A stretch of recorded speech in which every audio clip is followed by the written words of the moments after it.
আজ আমি রবীন্দ্রনাথ ঠাকুরের লেখা লিপিকা কাব্যগ্রন্থ থেকে রথযাত্রা পাঠ করে শোনাব। রথযাত্রার দিন কাছে, তাই রানী রাজাকে বললে, চলো রথ দেখতে যাই। রাজা বললে, আচ্ছা। ঘোড়াশাল থেকে ঘোড়া বেরোলো, হাতিশাল থেকে হাতি, ময়ূরপঙ্খী যায় সারে সারে, আর বল্লম হাতে সারে সারে সিপাই শান্ত্রী। দাস দাসী দলে দলে পিছে পিছে চললে, কেবল বাকি রইল একজন, রাজার বাড়ির ঝাঁটার কাঠি কুড়িয়ে আনা তার কাজ। সর্দার এসে দয়া করে তাকে বললে, ওরে তুই যাবি তো, আয়।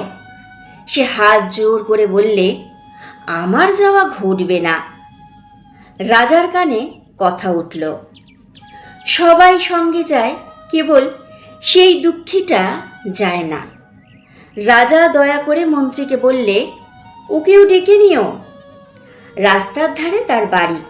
হাতি যখন সেইখানে পৌঁছল, মন্ত্রী তাকে ডেকে বললে, ওরে দুঃখী, ঠাকুর দেখবি চল।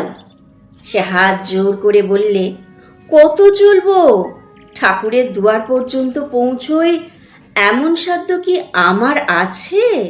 মন্ত্রী বললে, ভয় কিরে তোর, রাজার সঙ্গে চলবি।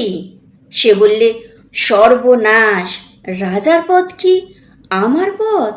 মন্ত্রী বললে, তবে তোর উপায়? তোর ভাগ্যে কি রথযাত্রা দেখা ঘটবে না? সে বললে, ঘটবে বই কি, ঠাকুর তো রথে করেই আমার দুয়ারে আসেন। মন্ত্রী হেসে বললে, তবে তোর উপায়? তোর ভাগ্যে কি রথযাত্রা ঘটবে না? সে বলল, ঘটবে বই কি, ঠাকুর তো রথে করেই আমার দুয়ারে আসেন। মন্ত্রী হেসে উঠল, বললে, তোর দুয়ারে রথের চিহ্ন কই? দুঃখী বললে, তার রথের চিহ্ন পড়ে না। মন্ত্রী বললে, কেন বলতো? দুঃখী বললে, তিনি তো আসেন পুষ্পরথে। মন্ত্রী বললে, কই সে রথ?